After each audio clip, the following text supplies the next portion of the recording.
back, everyone, to Pod of Thrones. I'm Jeff. I'm Jennifer. We are recording this 1 week out from the season finale. Now, we already did our reaction cast. We talked about what we were thinking in the moment. And in this full week, we've been talking about it almost nonstop anyway. I wanted to bring in a guest or two or three over these coming weeks. We'll see who wants to come talk to us to find out what people that aren't you and I felt about the way that this show ended. 6 episodes in the final season. And someone that's been on my list for a long time to get back on the show has finally, well, it's not his fault, but he has agreed to finally come back. And that is JP. JP, say hello. Yay! Hey guys, glad to be back. Now, if you're new to the show, if you haven't been listening to Pod of Thrones that long, I highly recommend looking up. I imagine JP shows up in our show notes if you search through the episodes, but one episode in particular that I thought was great was titled Trump's Wall Won't Be Made of Ice and Magic, where we wanted to get some different perspectives on what I thought was sort of a I guess very on the nose kind of, here's what we're doing in Westeros. And it sure does sound a lot like what we're talking about in America right now. So we had Arthur, who I hope to have on again sometime soon, come in, and he lives in Mexico and could talk about certain aspects of when we converse about walls. But I also had JP come on to talk to us about historical walls through history, because of course Game of Thrones takes a lot from European history, but walls in general, are a topic with a lot of controversy in our world's past. So you should look that up. JP, thank you for coming back again. Thank you guys for having me back. And yes, that was also one of my favorite episodes. It was fun to take that deep dive into basically the basis of where George R.R. Martin was getting his concept of the wall. And yeah, that was wonderful to be on with Arthur. I do also hope to hear him in the near future. Yeah, we still talk to him a little bit here and there on Twitter. He's still in our lives. And I think, Arthur, I mean, if you're listening, let's talk soon, because we want to know what you thought of everything that happened. I'm sure we're going to hear different perspectives from anyone that comes on the show. But that's what this is all about. A little programming side note as we begin. If you want to hear a lot of Jennifer and I and some other people talking about this last season of Game of Thrones, right before season 6 or season 8 began, we had a guest on named Kate. She was from the podcast called But Why Though? That's THO for though.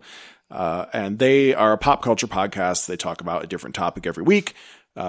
But she's a big Game of Thrones fan. She came on our show to talk about some of her favorite stuff, and we just were on their show, which I think will be dropping on Wednesday of this week. So be sure to look that one up, because it was a heck of a conversation. We really covered everything. Yes. Yeah. So Kate and her co-host Adrian, and then me and Jennifer. So because we've been talking about it so much, I want to make this about you, JP. Very good. So where to start? Let's go through the episodes. We don't have to do like one episode at a time, but let's just talk about how this season began and what you were expecting. What were you hoping to get out of season 8 of Game of Thrones? Well, yeah, you know what? I think it is safe to call me a super fan. I've read all the books. I've read a lot of the added materials. I've kept up with George's future chapters that he has for The Winds of Winter, the little things that he's released, even his recordings when he's at special events and he's sort of narrating the upcoming chapters. And so I do. I love this. It's funny because it's been going on for so long. It oddly does become part of your life in that way. Where every April when this thing started, I would clear the schedule. Sunday nights, this is what was happening. And I really did look forward to the show every week when it was on. And just to see how it lined up with the book and to visually experience the things that you had read. It was an incredible journey. I'm very, very sad it's over. But maybe not with the this talk of the prequels or whatever they have lined up in the future. I can't wait to see what that's going to be about.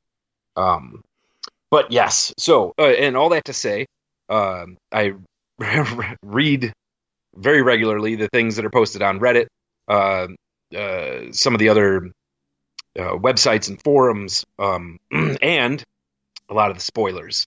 I was always sort of a spoiler junkie. Once you read the books, you sort of knew what was coming in the earlier seasons. I did, and so there were a couple of other podcasts that sort of specialized in spoilers, and so I would keep up with it, being a junkie that I am, but not this time. And so I wanted to go in fresh, having no book knowledge of what's going to happen. No spoiler knowledge or, keeping up with even like set photographs or anything like that. I wanted no surprises. I wanted it to be fresh. Mm-hmm.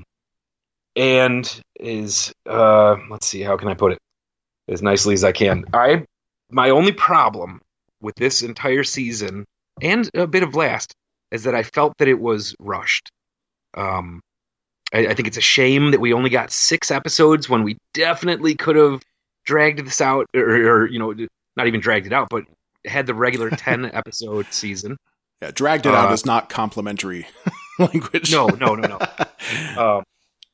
But I don't feel like it was 6 episodes worth of material. I felt like it was definitely 10. But we can go and start, I suppose, from the beginning. So in the first episode, we are. We get this merging of the characters, right? A lot who haven't been together in either quite a long time or ever.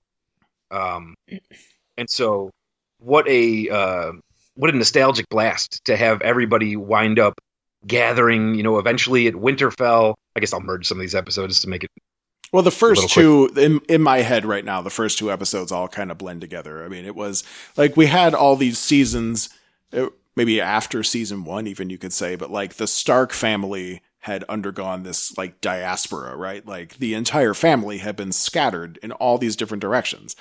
And there was a point like Bran and Rickon were together, but basically they were all on their own separate journeys or died as time went on. But then this was their paths all coming back together again, and then they brought other people with them, right? Like Jon didn't just show up at Winterfell; he showed up with Daenerys, and I guess Arya showed up alone. But yeah, it was nice having them all back together. There were a lot of great emotional moments. It really was. I had an ear-to-ear grin the entire time as we saw some of these characters come together. Just because we've been with them for so long. I mean, has it been 9 years since we've been doing this from the beginning? I think 10 years. Yeah, 9 years. I don't know. 10 years at least since they started filming, maybe. So yeah, maybe 9 years on the air. Yeah, that sounds about right. Incredible. Yeah. You feel like you kind of grew up with some of these characters. You definitely watched them grow from little kids into young adults. Arya, for sure. I think that's what maybe makes it absolutely special. You know, I remember how little Bran was so little when he got pushed out of the tower. Yeah, he was cute. And he had personality. Yeah. No and offense. Sansa and Arya, you look back at season 1 pictures and it's like your daughter. It is, oddly. Actually, my stepdaughter and Arya are very similar, or Maisie Williams are very similar in age, very, very close. And so it's cool.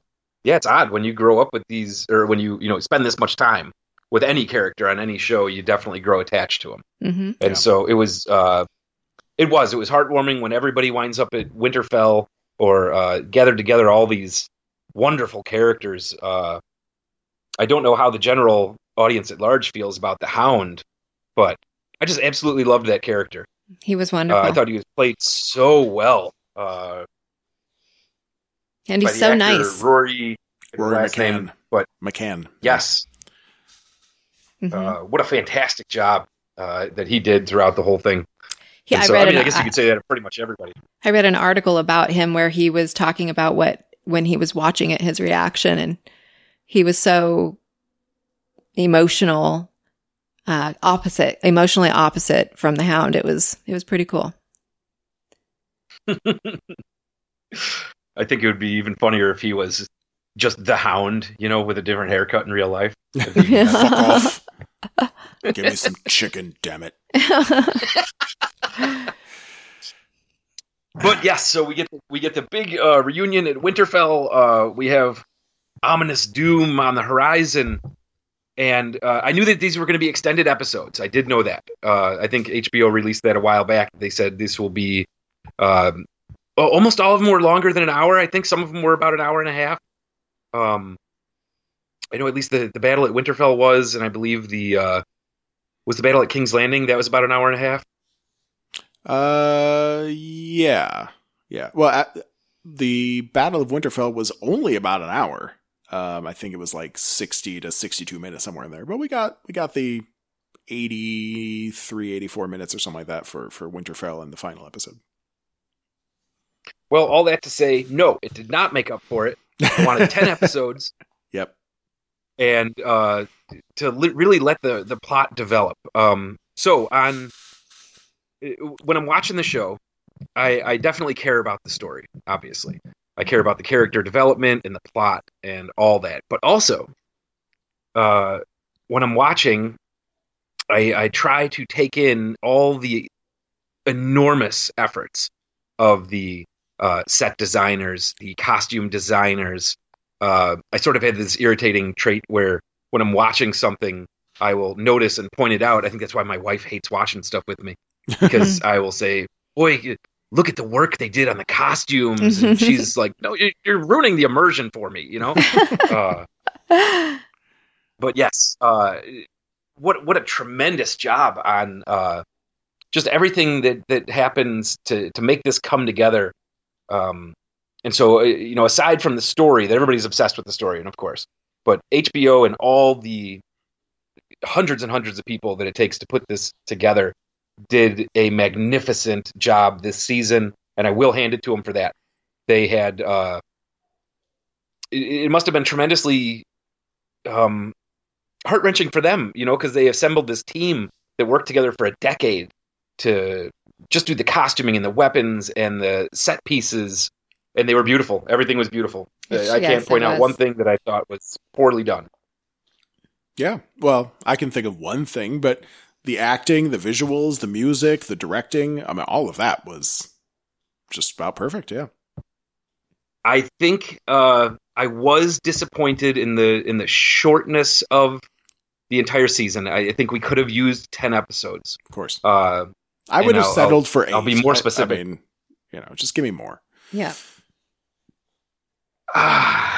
So after I finished, then I did jump on to Reddit and to everything. I went back, saw that there was a bunch of spoilers. They were super accurate. Mm-hmm. That people definitely had their thoughts on why. I know D&D have got other projects pending here in the future. I hope that we weren't shortchanged because of that. I feel like that could be the only explanation. It seems like it was. I mean, the going story appears to be that they were offered to have more than 6 episodes, and HBO was like, please make more than 6 episodes. And they said, nah, we don't really have time for that. HBO should have said, okay, your job's done. We're going to bring in somebody else. I would have been okay with that. That can, because that's the biggest show in history. How could they do that to us? Yeah, it doesn't speak well of what's coming next, which is Star Wars, which we love, but... Right. And then that's going to be a whole nother podcast. Yeah. If they fuck that up, they're in serious trouble. Well, then they're in Hollywood jail for sure. Like, no more Hollywood for those guys. Sorry, pardon my language. Well, pardon your language. What podcast do you think this is? I don't know. Okay. Well, they can't do a worse job than Rian Johnson, so. Oh, ouch. That's a Last Jedi diss. I have very strong opinions, because I am also a major Star Wars nerd, and also because of my wife, I am also fluent in Harry Potter. Mm-hmm. So I spend way too much of my life in this manner. But yes, back to Game of Thrones. All right, so more episodes would have been good. Well, okay.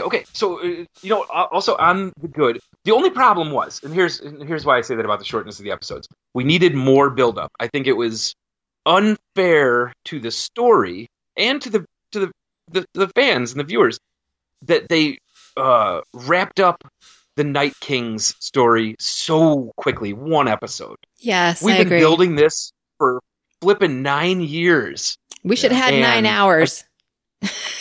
9 hours of Night King. Yeah. I do From think a the writing Night standpoint, painful. the Night King only really fought one battle, which was Hardhome. I mean, I wouldn't even count the little skirmish on the island last year in season 7 as a battle. Like, although he did take down a dragon, but still. But like the Battle of Hardhome, he was victorious, okay, but it wasn't really against a force that was in any way prepared. Right. And they were badly outnumbered, of course, and outnumbering is kind of the Night King's thing. But I do agree. I think he should have won the Battle of Winterfell, and we should have had a more epic conclusion. Because that was what the whole thing was about. Winter is coming. He was the first, well, not him, but the White Walker was the first scene of season 1. It was how everything opened. And the books, too. Like, that's how the books open, with the guys riding north of the wall. Yeah. Agreed. It wasn't like a side plot that we just had to wrap up so we could get back to who's going to sit on the Iron Throne.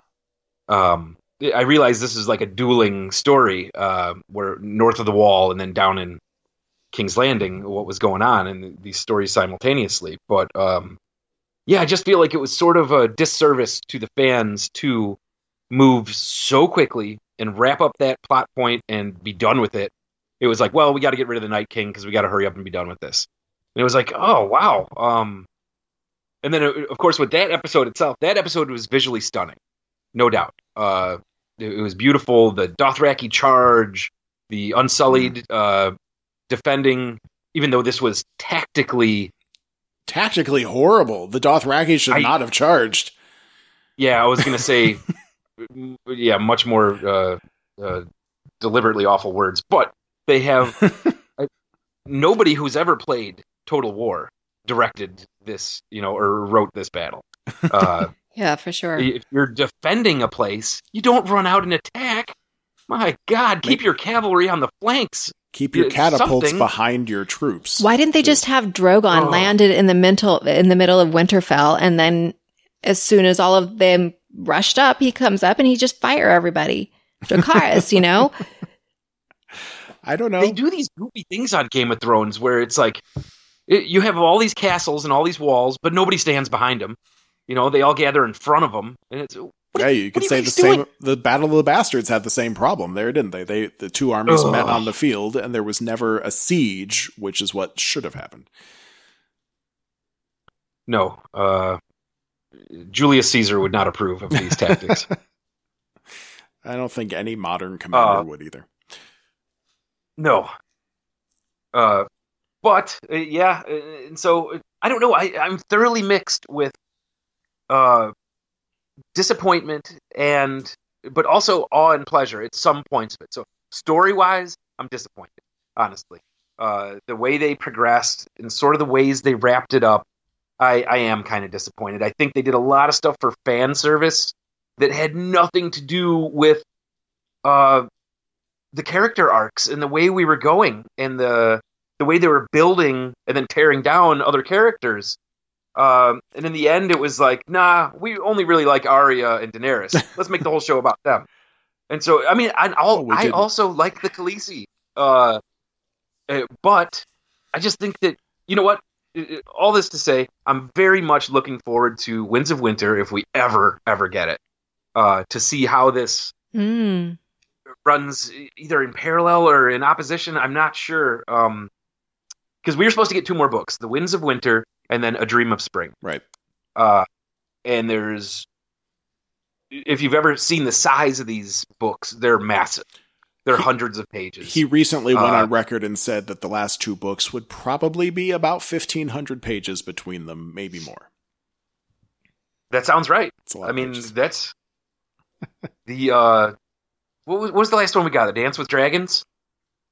You would know better than me off the top of your head. I believe so. You know what? And now it's been so long since I read them. I think we were in season 2 or 3 when I completed the last book. Right.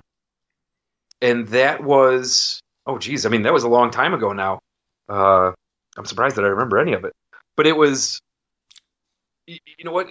The way the characters are written by Martin is with complexity and nuance and very deliberate plot choices and, you know, character choices.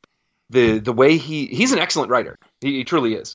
And I mean, you can see it immediately with early season Tyrion and then late seasons Tyrion. Ugh, I feel like that character fell apart, and it's a real shame.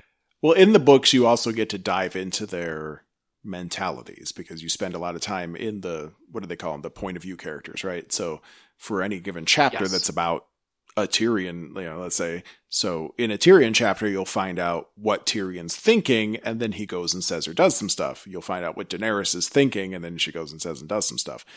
And that's hard to do when you're filming it because you don't have the voiceover of like, oh, and you know, here's what I'm thinking now, and oh, I'm so angry about this thing, because that would be incredibly lame. But it does contribute a lot to the feeling that this season was rushed because things started happening, and you were like, why is this happening this way? Why is Bran sitting in a field with his eyes covered and not doing anything? Why is why is Daenerys burning down a city? Like there's things that we just don't understand, and now we never will. At least, you know, unless the books fill in all the gaps for us. But it shouldn't have to be that way. I agree, and I just feel like the characters. I mean, Cersei, Jon, Bran. You almost could have just glossed over them. They kind of did gloss over them, where they didn't have much to say or much to do. And these have been the major characters with us from the beginning. I feel like they didn't really harness what they could have with Bronn.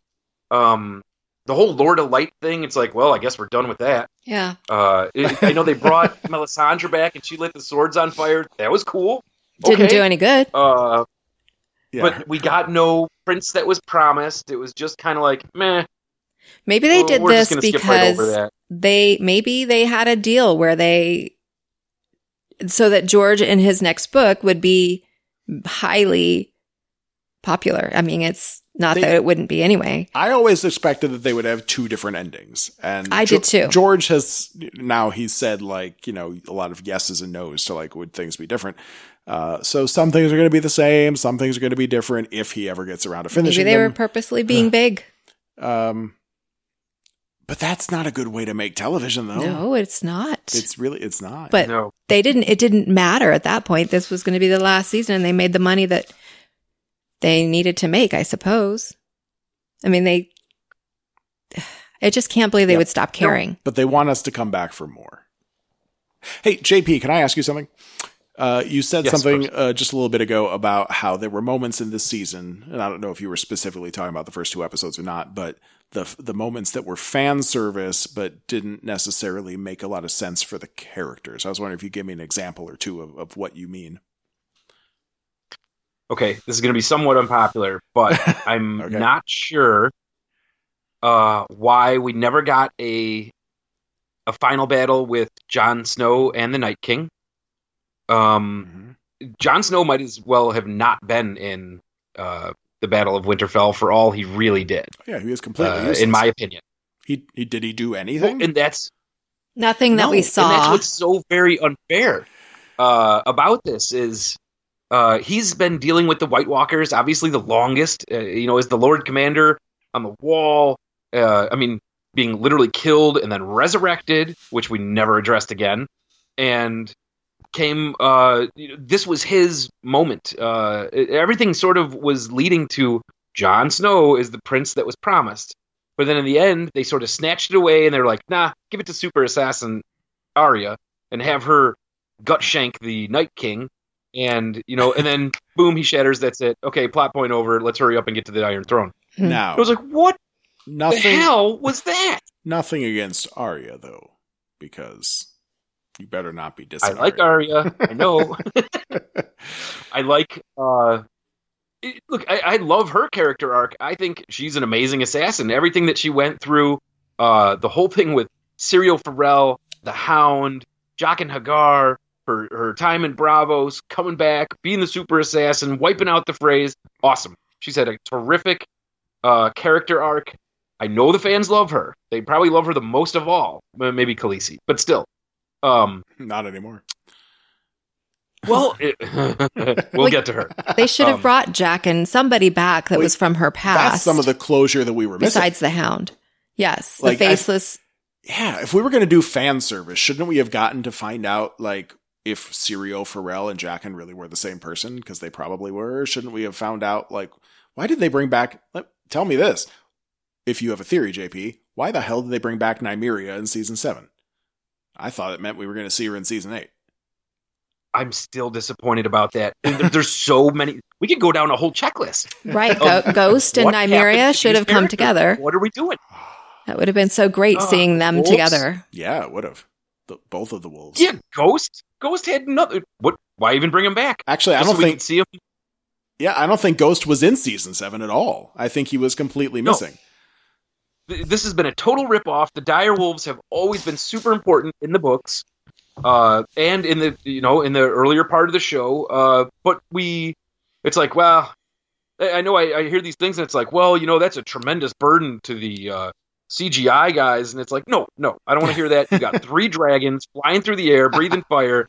You don't got room for one little friggin' pupper to run around. Yes, Right. we do. Use a real dog and just get a real that's what white they dog. do. They do. They use a real wolf, and then they, like, cut and paste him so he's bigger. They just, like, stretch him out on the screen, I think. That's Something what I was like going to say to do. Something like that, yeah.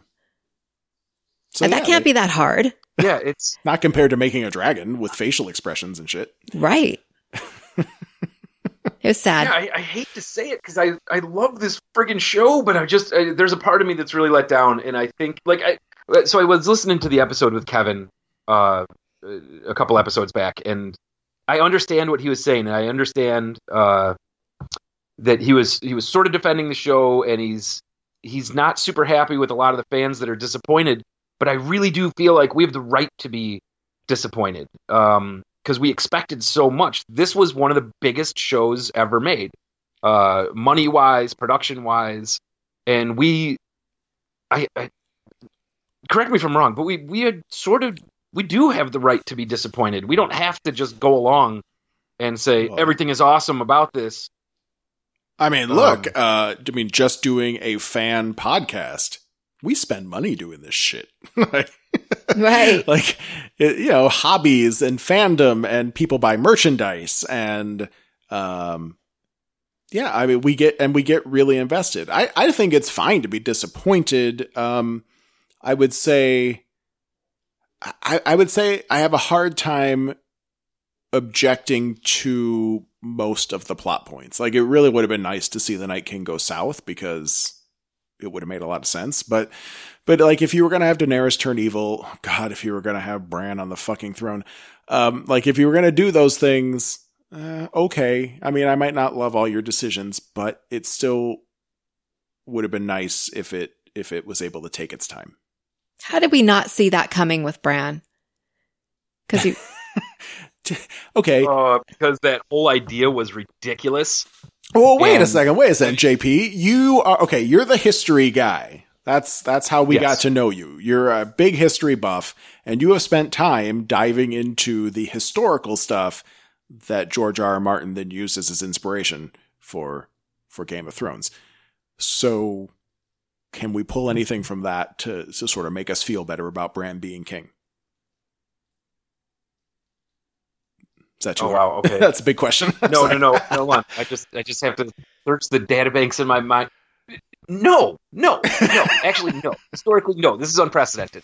Nobody elects Bran, especially late season Bran, do this job unless, now here's another goofy theory, unless Tyrion was so brilliant that by electing Bran, he truly became king himself. Because Bran is such a do-nothing, go-nowhere character that literally wants nothing to do with the job. He doesn't care about any of this. that in proposing Bran become the king, honestly, as the hand of the king, he's effectively the ruler of Westeros now. And actually, the more and more I think about that, I think that's what happened. Actually, I like that ending better. That's what I'm going to stick with in my head. Was this all Tyrion's Tyrion plan? is now the...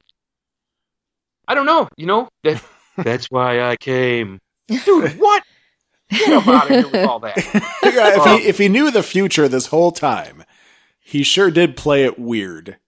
If like he knew that his eventual fate was to become king, he really played it weird. So, but is he watching things as they unfold? I don't understand. Why didn't he warn? If he knew Sansa was going to get raped, send a fucking raven. Claw something. Bolton's eyes out. Worgen to Ramsay and make him jump off a bridge. No, he's too busy. He's too busy binging on Westeros Vision through the Weirwood trees. But he wasn't even doing that this 1,000 season. Years of history. Oh, he's binging again. Oh. Well, after season 6. I like the idea. You know, the idea of the Three-Eyed Raven is awesome. And it was a super cool plot device because it allowed us to see Lyanna and Rhaegar, right? And so it allowed us to see who was that? Sir Arthur Dayne and Ned fighting on the Tower of Joy. Mm-hmm. Okay, that actually works. It's hard to do flashback scenes in TV without it kind of coming across as goofy, but that worked. Okay, yeah, Bran's there. He can see into the past. Why didn't we get more of that? We got like 10 flipping seconds of a montage of how the Night King becomes the Night King. We could have delved into so much more, but you know what? We're going to go do Star Wars. Dun, dun, dun, dun, dun. Well, okay. So, but he didn't just watch Westeros Vision. He actually interfered too. I mean, he is the reason Hodor became Hodor. Yes. And so, and that level, and remember the old Three-Eyed Raven was like really surprised and had like this, like, what the fuck is going on here kind of look on his face. It was very like Neo's taking over the Matrix and he's way more than we thought he was going to be kind of stuff. But because of that, and this is where I think they didn't really do fan service, is because we have been expecting then for the subsequent 2 seasons that Bran, I mean, there's speculation about like Bran also went back to go look and see what the Mad King was up to. And then he accidentally said something at the wrong time. And then that's what drove the Mad King crazy. And he started saying, burn them all. Or my theory that Bran might also be Bran the Builder, and he went back in time and started construction of the wall in the hopes of trying to save humanity, do it better this time. Like, there were a lot of theories floating out there, but in the end, we got to see a scene where Rhaegar and Lyanna got married, and that's the only thing Bran really did. He said a couple creepy lines. It was a massive, and again, you're right. It was a massive ball that was dropped. We could have done so much with this character. And instead, we got Bran needing prescription eyeglasses and staring off into space, not seeing anything. And it was like, what is actually going on with this character? Because other than nothing, and that's what was happening. Nothing. In the Battle of Winterfell, he went white-eyed, went into a bunch of crows or ravens or whatever the fuck, and then he was like our cameraman for the audience. He didn't give anyone else any information about where the Night King was, but he found the Night King through the crow eyes for us. But that doesn't actually do anything. So he really did nothing the whole time. Yes. He's King Do Nothing now. And it's, and it is a shame. I just felt like they could have done a lot more than this. We needed 10 episodes. We needed it last season. We needed it this season. The money was there. The audience was definitely there. HBO was on board. I don't know. It's a shame. And I do agree with Kevin in so many ways where it's like, come on, you know, they're doing their thing and we sort of have to respect what their vision is and what they're trying to do. And on the one hand, I'm like, yeah, cool, man, I understand. And on the other hand, I'm like, no, screw these guys. We got too much time, money, and emotion invested in this. We deserve better. Well, maybe it looked better on paper. When you have the outline, maybe, because when you have the outline and it's like, well, then Daenerys just decides to destroy all of King's Landing in this major twist. But and everybody's like, oh! In the script, you have to flesh it out and help us like understand what happened in that moment, perhaps, and why she just kept going after she clearly made a statement. It would never make her feel better. Well, but if it would never make her feel better, then why okay. would she say she's going to keep doing that all over the world? If she already knows Right, that she burning one wants city to. didn't make her feel better. She's ready to fly off on Drogon and burn every city she gets to. Yeah, well. Yes. Yeah. It just doesn't. I actually didn't have a problem with Daenerys going for what everybody's calling it, the Mad Queen. Mhm. But here's the thing. If you're going to have a slow descent into madness, it needs to be friggin' slow. You can't just insta-snap because your homie gets killed, and so now I'm going to burn them all. I don't buy that. This chick's been through a lot of stuff. As a character, she's been through, unbelievable trials and tribulations. Worse than Sansa. I mean, their storylines are, well, yes, definitely worse than Sansa, but sort of similar. They were both, assaulted. They were both married to people they didn't want to be. Daenerys found love with Khal Drogo eventually, but definitely not at first. She was sold off. Mm-hmm. Sansa never found love. No, she didn't. I think she found that she loves power, and she learned that through Littlefinger. And maybe she'll fall in love with Theon. Theon's dead, babe. Oh, damn. Yeah, gone. Forgot. I know. That would have been cool. Okay, there's another wasted character. Theon? He had his moment in the redemption arc end. was to get, killed right at the last minute in a silly attempt, and it was that we're going to pretend like Bran knew that was going to happen too. He should have just Theon. ran. Go ahead and waste yourself. Yeah. Don't just wait 30 seconds for Arya to come out and shank this dude. Well, right. Like, if Theon had died right in front of Bran as the Night King's, like, trying to do his final strike, and Theon tries to get in the way and then gets massacred, and that buys Arya the time she needs to get in there, okay. But he just charged at the White Walkers. I mean, that was a doofus move. There's so many. Oh, the list is long and full of terrors. But yes, okay. So, getting on to Daenerys's story arc. Yes. So when she goes in, I get it. So, Missandei gets killed. I did not see that coming. No. By the way, I was shocked when that happened. I was like, no. I thought if anybody was going to go psycho, it was going to be Grey Worm, and I was kind of waiting for him to do something crazy. He kind of did. Yeah. He sort of reveled in his activity at the end. He was like, I got no problem killing everybody in this castle. But, I think her switch over to Super Psycho Queen happened way too quickly. Even though we're supposed to, understand that, well, she is Targaryen and fire and blood. Yeah, but that's not sort of the way her arc was going. It really took a left turn very quickly and then just, hit the gas over the cliff, which, all right, I get it, but it just felt like so rushed. That was my problem. It just felt really rushed. I don't care if that's the way we're going to go, but we could have fleshed this out a little bit more. We could have inched our way there instead of 100 miles an hour straight into Crazy Town. And so I agree. Yeah. I mean, her whole story was sort of that she had that in her. That's why it's not really a surprise that she turned, because she always had that capacity for burning things in her. But her story arc seemed to be mostly about learning to overcome that for the benefit of the people. And then she killed all the people. All the people! Do you think it sort of went sideways when she first... Well, I guess when she first got to Westeros, because she roasts the Tarleys, and you sort of see where it's going to go. It's submit or die when it comes to the Khaleesi. Yeah, that was not a good moment for her. She does kind of make that plain. Yeah. Yeah, she... I feel like they almost built it up enough for her to end the way she does, because they were showing from the beginning she could be quite fiery, and she was a powerful little 13-year-old or however old she was when she was sold off.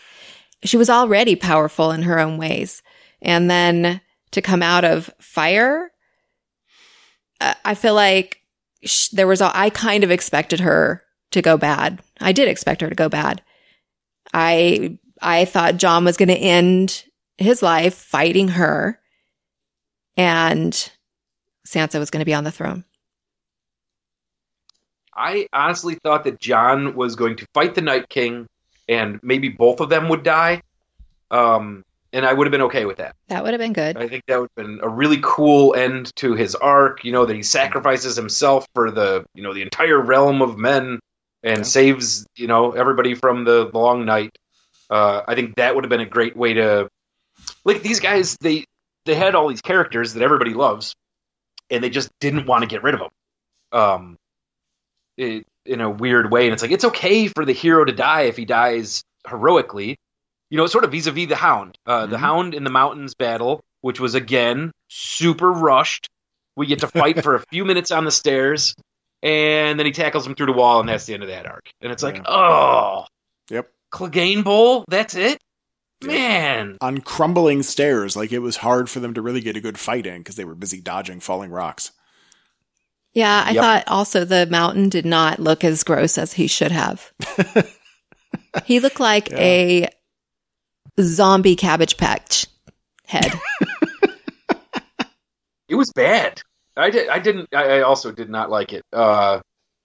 And I didn't get the whole, like, undead. I know he was kind of saved from death by Qyburn. Embalming him alive. I didn't understand the whole, like, what, now he can't be killed? You could stab this fool straight through the brain and he doesn't die? And it's like, oh, what are we doing? Yeah, I mean, it didn't even follow normal zombie rules.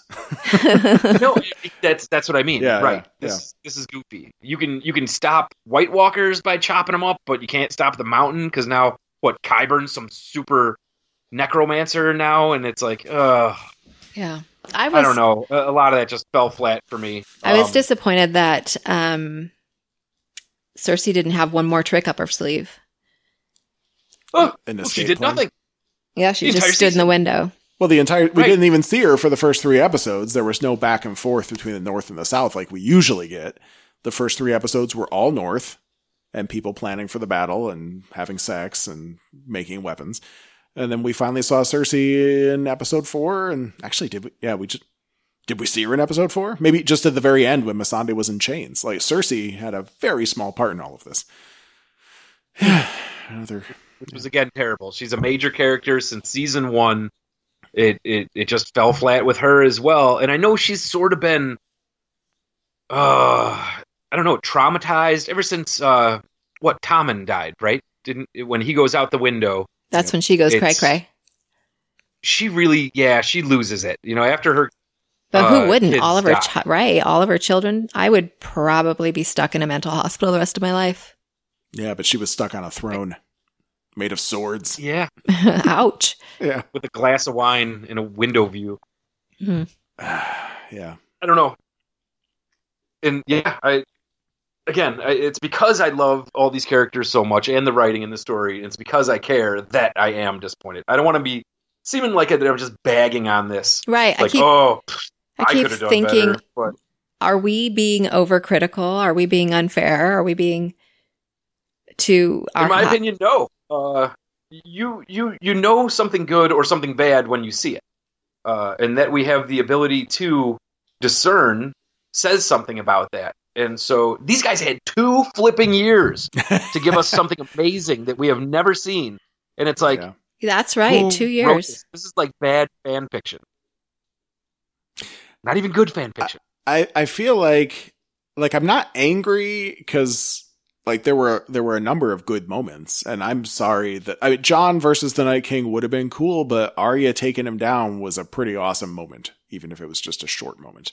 But like there were a bunch of good things, and certainly again the visuals and the music and the acting and all that. And then there was some bad things, like it was rushed and some of the plot arcs didn't really come together like you would have thought they would. But ultimately it's like I'm not angry, but I'm not excited either. I'm just flat.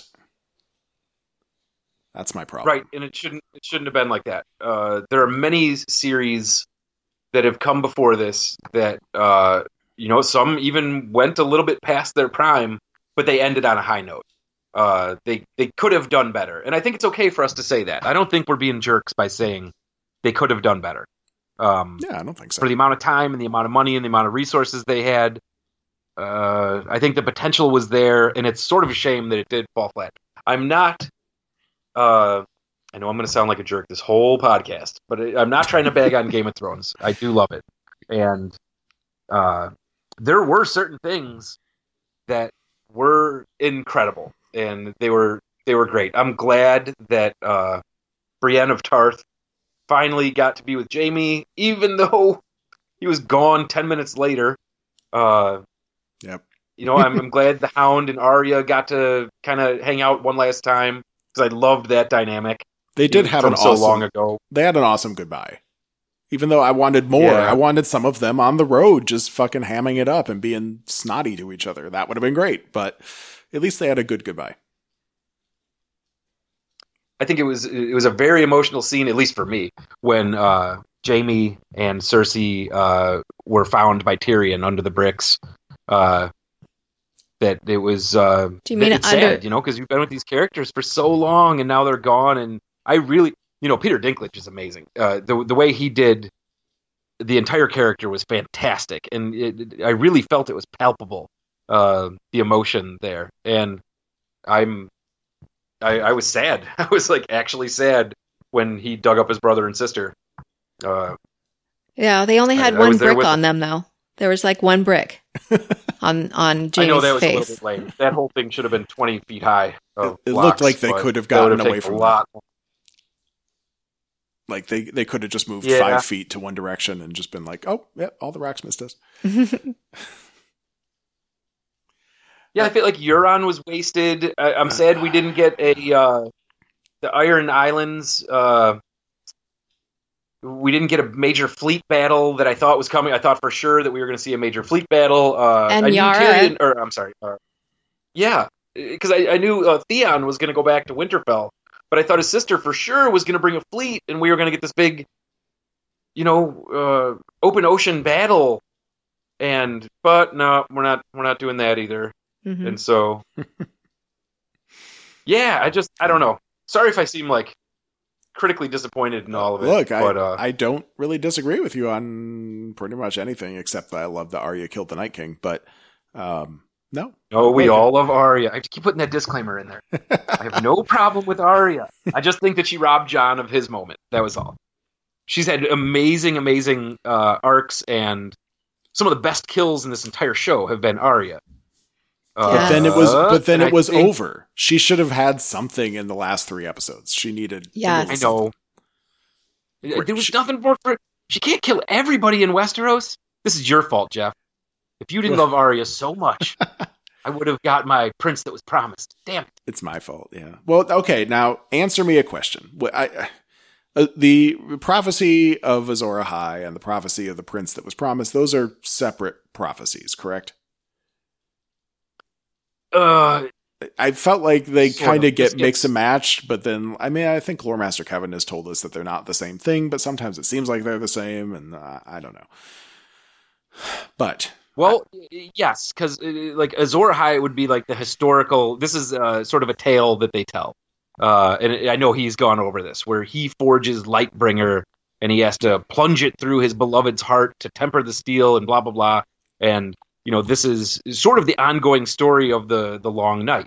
And it's the way we read it and understand it sort of in the books is this is a fight between, light and darkness, fire and ice. You get these opposing forces, and we are to believe that the Night's King, right, is the ultimate incarnation of the darkness. And, he's here to wipe out all human life or whatever is going on in Westeros, and there's so much texture and subplot to his story with the children and the first men and everything that leads up to nothing in the end. And it's sad because we don't get this battle of light and darkness. We get, no offense, super assassin Arya, Gutshank, end of the plot. Okay, fine. And you know what though? I'm going to make a prediction. I'm going to make a prediction right now. If you remember from season 7, when Sam's doing his research, Arya's knife showed up in one of those history books. Right? It did. You remember that. So how about, and maybe someone from HBO is listening, here's hoping, how about if that dagger is actually Lightbringer from the past. And when we go to this prequel and we have the Long Night, that's the dagger that the original real Azor Ahai used to plunge into his wife's chest to cool the blade and then go and take on the White Walkers. If that's the case, then I will take back everything that I just said over the last hour, and I will throw nothing but heaps of praise upon them because they were too clever by half. I live on hope. That's my thing. I live on hope. Like, we had 6 episodes, and like each episode I was like, okay, well, this thing happened and that was cool, and this didn't happen, and then, but I know the next episode's going to be awesome. So now that the last episode was not as awesome, I am back to being hopeful about the prequel and how it's going to take some of the questions that we had and answer them by showing us the history. I'm super excited for that. I hope it happens. I know there's a lot of talk. I don't know how concrete any of this is, but I am very excited if we're going to get into some of this. Because, I mean, as you well know, the lands of Westeros have a very long and elaborate history. There's a ton that happens before Aegon the Conqueror even gets there. Yeah, well, we were actually talking about this, I think, on the But Why Though podcast that you guys should tune into on Wednesday, which is like the extra material that's out there about, and you could go maybe to the past, but also even in the present day, all the unexplored lands that we don't see on the maps that we see, like the maps of the show. We see Westeros and we see like half of Essos, right? There's the other half, there's the continent to the south, and there's like supposed to be some really crazy shit happening, like monsters and different civilizations and all sorts of shit, right? There is. Yes. There's so many lands that we barely get. I forgot what the name of the book. It had all the maps and all the is it The World of Fire and Ice? That might be it. Maybe. The World of Ice and Fire, whatever the hell it's called. Like it's where he goes into it and he kind of describes some of these other cities that we never see, or that we only hear about very little. Yes, it's incredibly rich. This guy built an entire world that you could tap material from probably forever. And I think HBO knows that. I'm sure they have the exclusive contracts to it, and I hope that they do move on and give us more. I'd love to see more from this world, even if we never hit Westeros again. I'm actually kind of cool with that. That's not a problem. We can do Essos. We can do Old Valeria. We can do, I don't care if we just hang out in the old cities. We could go to Lys or Bravos or whatever and delve into some of those characters. I hope they bring back a whole series and it's nothing but Jaqen H'ghar doing his thing. That would be awesome. That would be pretty cool. I would sign up for that right now. Yep. But you could do like a whole, like, you could probably do like a weekly 60-minute procedural drama, like sort of like an NYPD kind of, like a CSI kind of thing, just about like the House of Black and White. Their missions, their individual missions to go assassinate people. You got a few different people. Jaqen's in charge. He's like the commander of the unit, but there's other assassins getting their feet wet and making mistakes in the field. And he's got to call him into his office and be like, Johnson, you have done your last straw. And then, sorry, Johnson is on his last straw. And then, he helps go clean up the mess. That'd be an amazing show. I'd watch it. I'll start making popcorn right now for that show. Oh, okay. Now we know that there's a few shows in the works. The big one that we have any information about is supposed to be The Long Night, I think. I don't think they're saying anything concretely, but I think they're saying probably The Long Night, right? So with that said, what can we expect?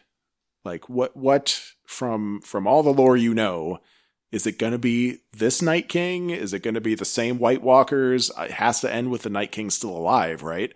Is it going to encompass the building of the wall? Are we going to have a lot of dragons? What kind of stuff do you think we're going to see? Again, there's so much to pull from. There's so much source material. We could, and stuff just not yet written, even things that he just vaguely touched on. If we're going to do that, you could spend a ton of time because the wall's been there for a very long time. We have. But was the wall the result of the Long Night, or was the wall there before the original Long Night? Well, okay. So, you know what? Kevin would do a better job than me at doing this, but I know that Bran the Builder builds the wall, right, with ice and magic. It's very vague, sort of, on how this comes about. It may have even had something to do with giants. But Giants Kevin poop. would, again, do a better job. Giants poop. Snow. And a little bit of We sprinkled know dust. that the Night's King has been around since the first men got to Westeros and discovered the children. And so I don't know exactly how long, but I think this is like thousands of years, potentially. Wait, okay. So the first men came in and they started picking on the children of the forest, right? Like they went to war with each Correct. other. So, Yes. then the children of the forest made the Night King to help beat the first men, but then he got out of Yes. control and he was all crazy cakes. And the children helped build the wall, right? I think so, yes. The children and the first men actually have to come together and Okay. try to defeat the Night King, and that is, I think, where we start to get the story of the prince that was promised, and Azor Ahai and Lightbringer and all that. That he has to drive the Night King north of the wall, and that they use the powerful magic imbued in the wall to keep him and his denizens at bay. And now I want to read them all again. Damn it. Well, get on that. Report back to us next week. But it sets up a thing where like we know how it's going to end. Like it's going to end with the Night King, I think, defeated but alive, because he's still around thousands of years later. Defeated. We don't actually know what he was doing that whole time. Was he imprisoned? Was he just weakened? Or was he waiting for his chance to make babies? I don't know. But we're going to have a wall. We're going to have a defeated Night King. The children of the forest start dwindling in their numbers, and men start building shit like Winterfell. So, like, that's how the series is going to end. But we should be able to get a pretty cool few seasons of figuring out how we all get to that point. I'm excited for that. Yes. And I wonder if we'll get sort of, if we've had hints. Like, remember Craster's Keep and all that? And Craster would bring the babies to what we thought were going to be sacrificed, but actually they were turned into White Walkers. sort of like the generals. Yeah, the real White Walkers. I'm sure the listeners realize, but yeah, there's the Whites and then the White Walkers. There's like the reanimated corpses, and then there's the OG Night's King army. That goes to George's writing, and I'm sorry, but I've always hated that, because you just have to say it out loud one time and go, maybe this will be confusing. Yeah. I mean, WIGHT, WHITE, I get it, but come on, just call them zombies. It's that's what it is. Yeah, you got your undead demon people and your zombies, but they there's so much more we could do with that. We got to see just a tiny blurb of that where the Night's King reaches down, touches the baby, the eyes turn icy blue. You as the viewer immediately know what's going on. You're like, oh wow, that baby was transformed now into the Night's King's service. Mm-hmm. And so what does all this mean? Obviously, these guys are damn near immortal. They can physically live a very long time. We are to assume they don't need much as far as sustenance or entertainment. But yet they wear clothes and armor, and they have swords. Did they just take it off the dead bodies? Why do they need armor? Yeah, that's a good if question. They're obviously a crack shot with a spear. Why don't they just carry spears all the time and throw those at people? There was that one guy that wore just a loincloth. He had long gray hair, and he was Yeah, there was. Right. Yeah. Just one, though. They did vary in their appearance a little bit.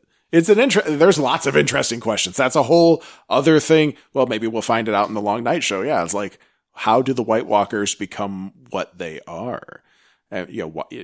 Why they wear armor is a great question. Why are they clothed at all? They don't care about the cold. Why are they taking all the babies? Is it to turn more of those guys in? There were only like 10. Well, we saw a huge line of White Walkers at the Battle of Winterfell. Like, it went all the way across the screen and didn't stop. So, assumedly, a lot of those are Craster's boys. Where did they come from before Craster would be an interesting question, too. It's too bad one of them didn't, start thinking, we're just going to go back to regular life. I would love to get in the mind of some of these kind of creatures, because the White Walkers serve the Night King, but they're still seemingly at least a little bit sentient.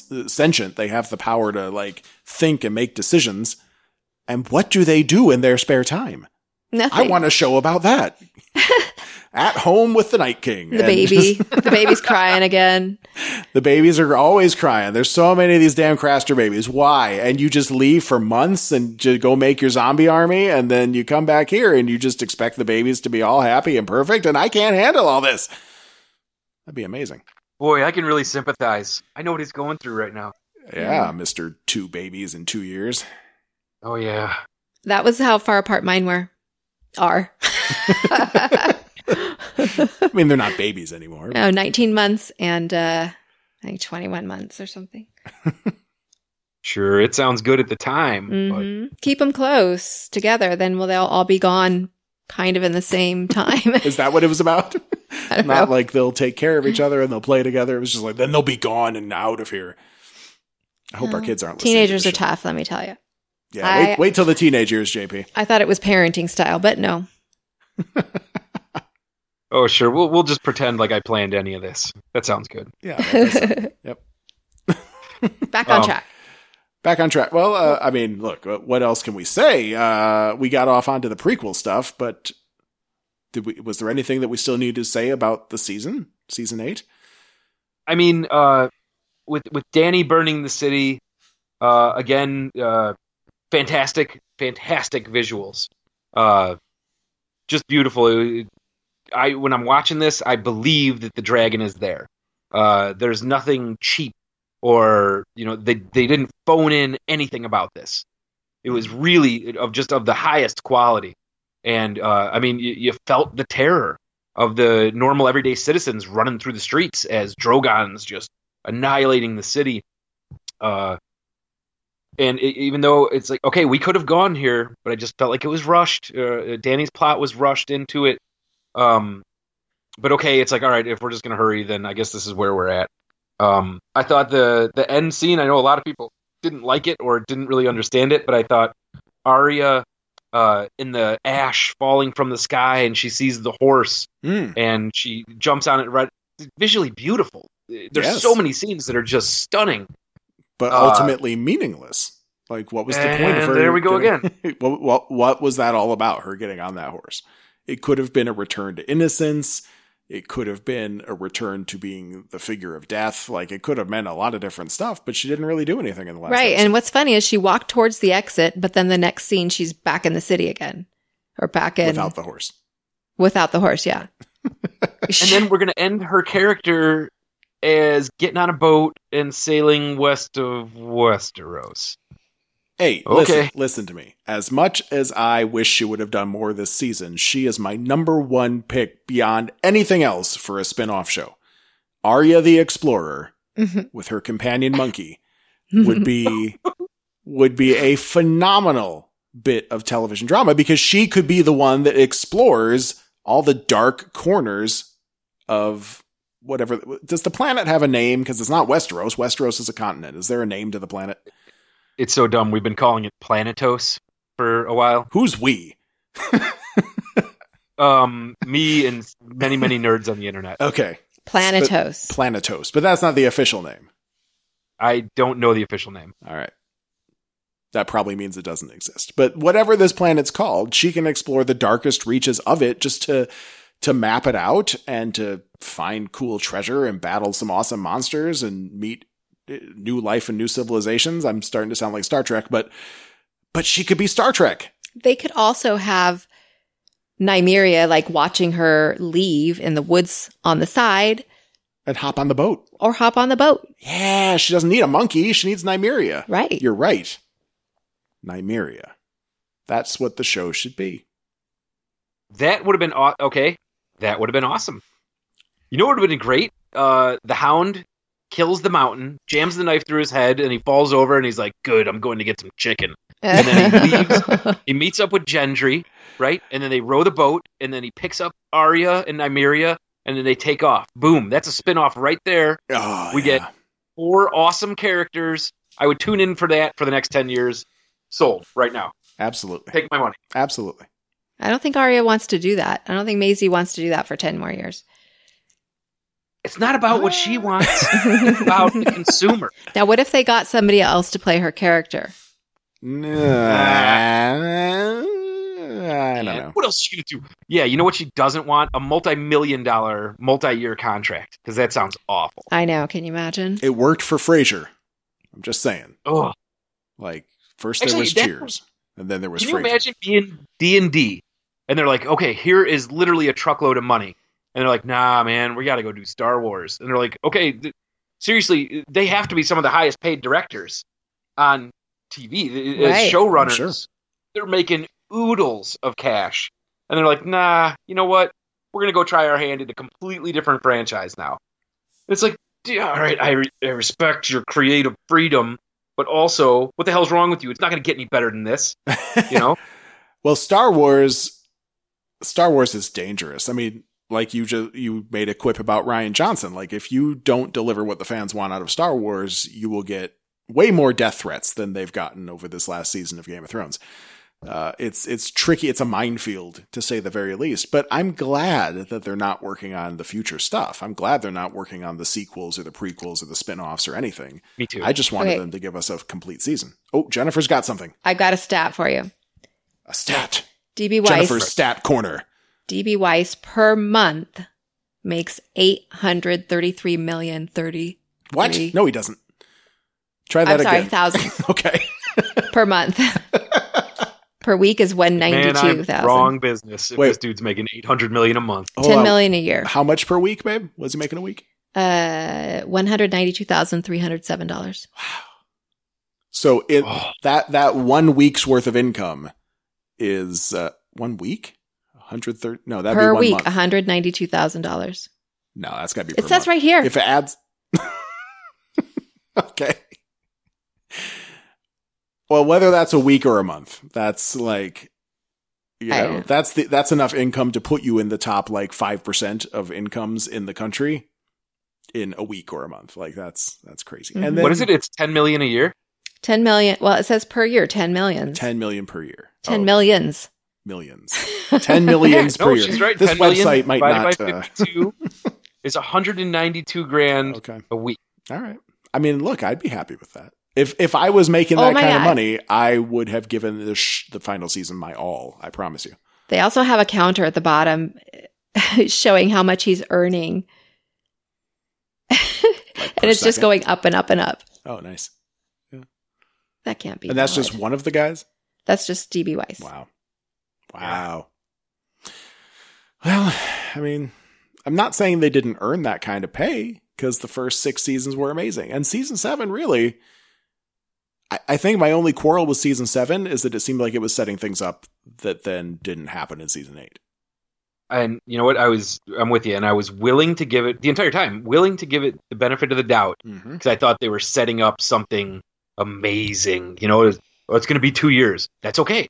All the Right. time you need because I know that you're going to deliver in the end. I think they were off just relaxing, maybe doing side projects, and they're like, oh shit, we got to get on We this. forgot about Game of Thrones. There were some jokes about that, like when they were doing the 50-plus day or night shoot for the Battle of Winterfell, like everybody is just dead on their feet, just trying to get through this weird shooting schedule. And then, you know, every once in a while, every couple weeks, like D&D would show up and just check in and see how things are going. And then everyone would just be like glaring daggers at them because they're not suffering like everybody else is suffering. That And then they would sucks. just bounce off and go back to doing what they were doing. Because they're the showrunners. I guess they don't need to be there for the filming. But Well, again, I would They're be for that running kind the of show. money. How do you not? Right. Well, that's the thing. If you were making that kind of money, you'd probably be there. I would be there. I would be there. Even if I was making half that money. Even if I was making 1/10 of that money, Right. I would be there. What's wrong with the world? Damn it. I don't know. We're on the wrong side of this thing, you guys.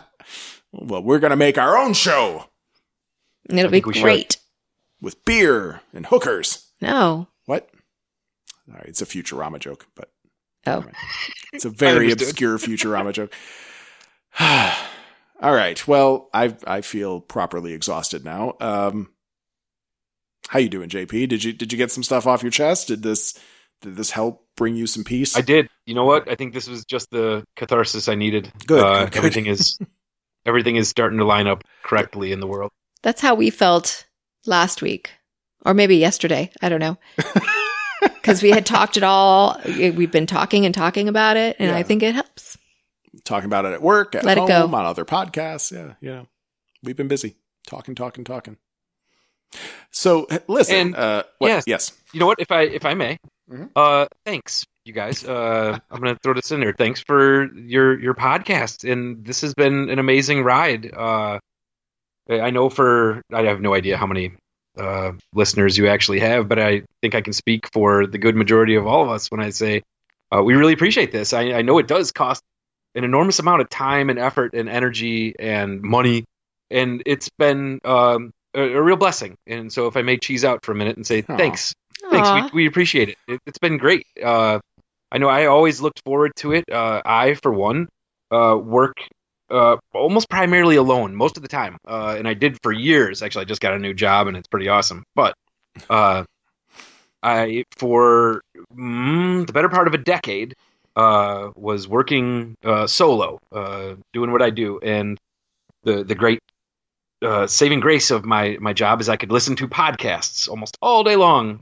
and you were one of them, and so I really enjoyed it, and it's funny because it's just like the characters on TV and the personalities that we listen to, us podcast fans, we grow very familiar, and so I hope this is not. I know this isn't the end of your podcasting careers at all, by far. Especially with the other one, and I hope you do continue on with not just the prequels, whatever the hell we got next, but also if you choose to do something else, definitely let me know. Keep me posted, and I will.